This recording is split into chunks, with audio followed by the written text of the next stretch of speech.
দলিল বা অনেক পুরাতন দলিল তল্লাশি দিয়ে খুব সহজে খুঁজে পাওয়ার নিয়ম।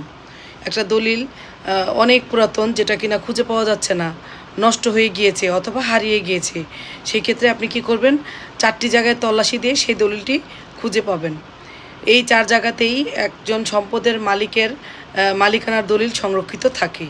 সেই 4টি জায়গা হচ্ছে, 1 নম্বরে হচ্ছে ইউনিয়ন ভূমি অফিস, 2 নম্বরে হচ্ছে উপজেলা সাব রেজিস্ট্রি অফিস, 3 নম্বরে হচ্ছে জেলা রেজিস্ট্রার কার্যালয় বা জেলা রেকর্ড রুম, 4 নম্বরে হচ্ছে জেলা ভূমি অফিস। এই 4টি জায়গায় তল্লাশি দিয়ে খুব সহজেই আপনি আপনার পুরাতন দলিলটি খুঁজে পাবেন এবং এই 4 জায়গায় একজন সম্পত্তির মালিকের মালিকানার দলিল সংরক্ষিত থাকে। ধন্যবাদ। দলিল বা অনেক পুরাতন দলিল তল্লাশি দিয়ে খুব সহজে খুঁজে পাওয়ার নিয়ম। একটা দলিল অনেক